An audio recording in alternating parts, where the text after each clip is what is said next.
양광모 시인의 책 싸가지 인간관계론에 소개된 이야기입니다.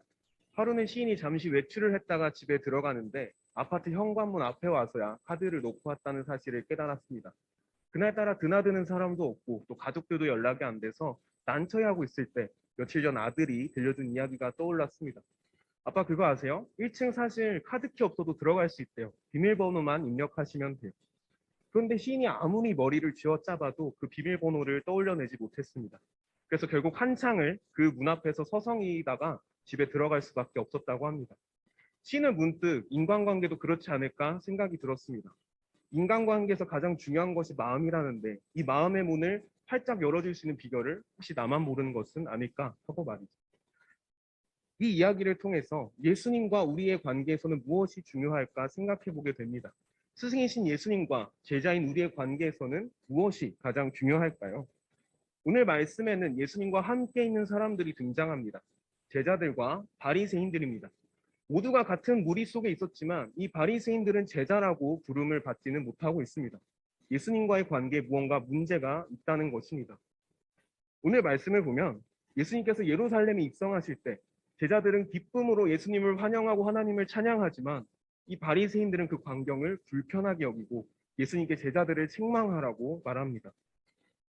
예수님을 향한 기쁨이 없다는 것, 이것이 바로 바리새인들이 제자라고 불리지 못한 이유였습니다. 우리는 여기서 주님을 향한 기쁨이 예수님과의 관계의 핵심, 즉 우리로 하여금 주님의 참 제자가 되게 하는 비밀번호라는 것을 발견하게 됩니다. 그렇다면 이 기쁨은 어떻게 우리가 참 제자가 될 수 있게 할까요? 첫째로 주님을 향한 기쁨은 당황스러운 명령에도 우리가 순종할 수 있게 합니다. 오늘 본문 30절에서 32절 말씀입니다. 이르시되 너희는 맞은편 마을로 가라. 그리로 들어가면 아직 아무도 타보지 않은 나귀 새끼가 매어 있는 것을 보리니 풀어 끌고 오라. 만일 누가 너희에게 어찌하여 푸느냐 묻거든 말하기를 주가 쓰시겠다 하라 하시매 보내심을 받은 자들이 가서 그 말씀하신 대로 만난지라. 예루살렘으로 가시던 예수님은 제자 중 두 사람에게 먼저 마을로 가서 아직 아무도 타보지 않은 나귀 새끼를 풀어오라고 말씀하십니다. 이 명령은 제자들에게 조금은 당황스럽게 들립니다. 그러는 나귀가 정말 있을지도 모르겠고 있다고 해도 주인이 그것을 순순히 내어줄지는 모르는 일 아니겠습니까? 그런데 제자들의 당황스러움은 잠시 곧 그들의 마음에는 스가랴 선지자의 예언이 떠오릅니다. 시온에 따라 크게 기뻐할지어다. 예루살렘에 따라 즐거이 부를지어다. 보라, 내 왕이 내게 임하시나니 그는 공의로우시며 구원을 베푸시며 겸손하여서 나귀를 타시나니 나귀의 작은 것, 곧 나귀 새끼니라. 제자들이 그토록 기대하던 예수님께서 왕으로서 예루살렘에 입성하시는 때가 찾아왔음을 깨닫자 제자들의 마음은 스가랴 선지자의 예언처럼 기쁨으로 가득하게 됩니다. 그들은 기쁨으로 마을로 향했고 곧 예수님께서 말씀하시는 대로 이루어지는 놀라운 경험을 하게 됩니다. 그리고 이 놀라운 경험은 당황스러운 마음을 넘어서게 하는 주님을 향한 기쁨에서부터 시작되었습니다. 예능계에서 대표적인 유재석 라인이라고 할 수 있는 연예인 하하는 평소 유재석을 향한 무한한 신뢰와 기쁨을 보여왔지만 2012년 한 예능에 출연했을 때는 그만큼 큰 부담감을 안고 있다고 밝히기도 했습니다. 유재석이 무한도전을 함께 촬영할 때 가운데에 서 있다가 한쪽이 너무 재미가 없으면 반대쪽을 쳐다보면서 준비하라는 눈짓을 준다고 합니다. 그런데 이 눈빛이 얼마나 부담스럽던지 녹화 전날만 되면 잠을 못 이룰 정도라고 하는 것입니다. 하하는 어떻게 이런 큰 부담감을 가지고도 오늘날까지 유재석과 함께 할 수 있었을까요? 이어서 MC가 질문합니다. 유재석이란 사람이 당신에게 어떤 존재입니까? 하하는 이렇게 대답합니다. 제 자신보다 더 소중한 존재입니다. 유재석이라는 사람이 주는 부담감보다 그 사람이 주는 기쁨이 더 컸기 때문에 오늘날까지 하하는 함께 할 수 있었던 것입니다. 사랑하는 여러분, 본문 32절에서는 제자란 보내심을 받은 자라고 말씀합니다. 참 제자는 주님의 말씀에 기쁨으로 따라갈 수 있는 사람들입니다. 주님의 길을 따라가다 보면 때로는 주님께서 당황스러운 사명을 주시기도 합니다. 그 뜻이 이해되지 않을 때, 또 그 뜻에 우리가 의심이 될 때, 우리는 두려움 속에 우리의 발걸음을 멈추게 되기도 합니다. 우리는 어떻게 그 문턱을 넘어설 수 있습니까? 오늘 말씀은 주님을 향한 기쁨이 우리가 주님을 계속해서 따라갈 수 있도록 우리의 발걸음을 옮겨준다고 말씀합니다. 평화의 임금이 우리 가운데 임하셨습니다.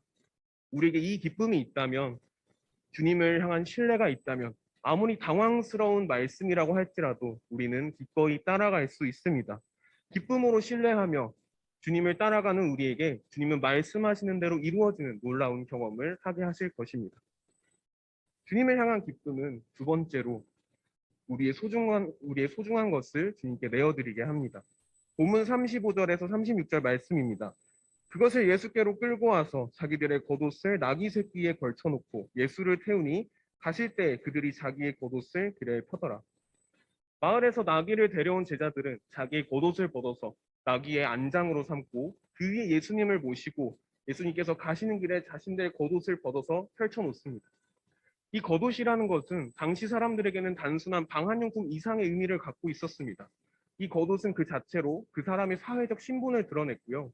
또 그 겉옷에 달린 매듭은 오늘날의 임금 노장과 같은 역할을 했다고 합니다. 그만큼 겉옷이라는 것은 귀하고 값졌기 때문에 대부분의 서민들은 한 벌씩밖에는 갖고 있지 못한 그런 귀한 물건이었습니다.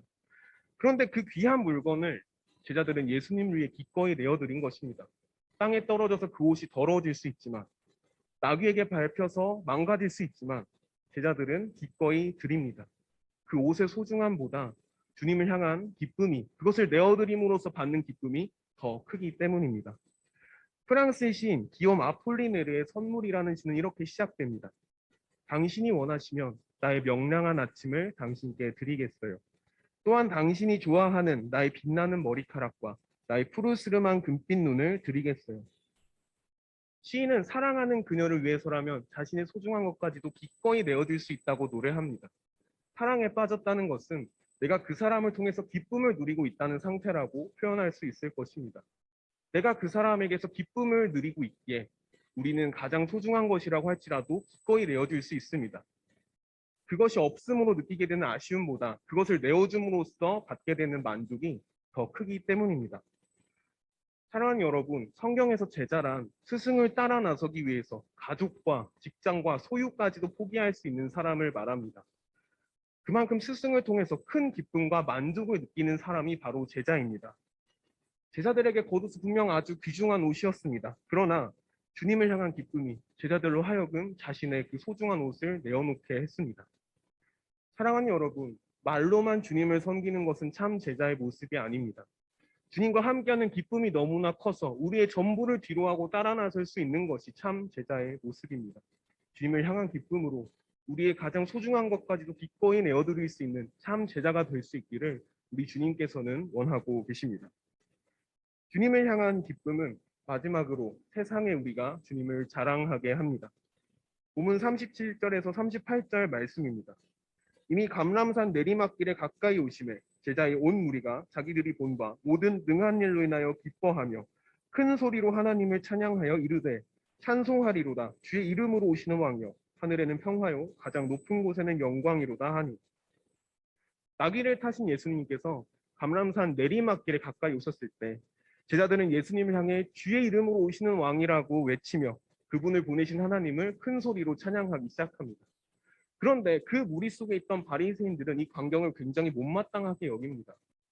이들은 누가복음 13장 31절에서 예수님께 헤롯의 위협을 경고했던 것으로 보아 아마도 예수님의 안전을 걱정했던 것으로 보입니다. 제자들과 예수님의 모습이 로마가 보기에는 자칫 반란처럼 여겨져서 진압하러 올 수 있기 때문이죠.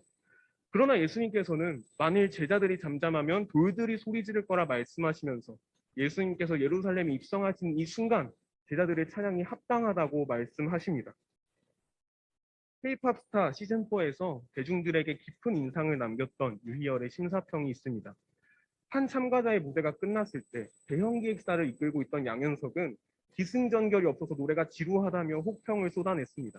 마찬가지로 대형 기숙사를 이끌고 있는 박진영은 이에 동의하였습니다. 그래서 이 참가자는 탈락이 확정되는 듯 했지만 이때 유희열이 와일드 카드를 사용해서 이 참가자를 합격시킵니다. 그러면서 말합니다. 두 심사위원의 말을 잘 들어야 합니다. 그러나 저는 굳이 따르라고 말하고 싶지는 않습니다. 저는 그 노래가 너무 좋았습니다. 발성 잘하는 가수만 있어야 하는 것은 아닙니다. 때로는 소박하고 구름 위를 흘러가는 듯한 노래도 필요합니다. 유희열이 대형 기획사에 맞서서 자신의 소신을 당당히 밀어붙일 수 있었던 이유가 무엇일까요? 심사위원으로서 그가 그 참가자의 노래에서 기쁨을 누렸기 때문이 아니겠습니까? 바리새인들처럼 제자들도 로마의 그 막강한 힘 앞에 자신들이 얼마나 작은 존재인지 잘 알고 있었습니다. 제자들 중에는 열심당원으로서 로마와 무력으로 대항해왔던 시몬이라는 제자도 있지 않았습니까? 또 당시에 빌라도가 갈릴리 사람들을 학살했던 일도 많은 사람들이 알고 있던 일이 아니었습니까? 그럼에도 불구하고 제자들은 그 로마 제국을 향해서 우리 예수님이 왕으로 오셨다고 당당히 자랑했던 것입니다. 그것은 그들이 두려움이 없는 사람들이어서가 아니라 그 두려움보다 주님을 향한 기쁨이 더욱 컸기 때문입니다.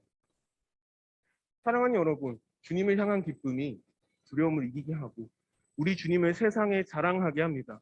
우리 주님은 그분의 제자들이 세상에 그분을 평화의 임금으로 오신 그분을 당당히 자랑하기를 원하십니다.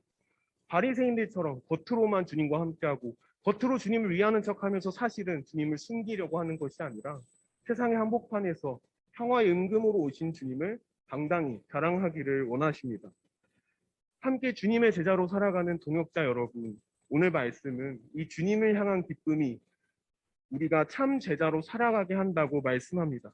주님을 향한 기쁨이 있기에 우리는 이해되지 않는 명령이라도 순종할 수 있고, 이 기쁨이 있기에 우리는 자발적으로 주님께 순종할 수 있고, 이 기쁨이 있기에 우리는 두려운 현실 속에서 주님을 자랑할 수 있습니다. 그러므로 사랑하는 여러분, 우리를 주님의 참 제자가 되게 하는 비밀번호, 주님을 향한 기쁨을 마음에 새기고 살아가십시오. 먼저 주님을 기뻐하는 자가 되십시오. 주님을 사랑함으로, 주님을 기뻐함으로, 주님을 따라가는 참 제자로 살아가십시오. 이것이 오늘 우리를 향하신 하나님의 뜻입니다.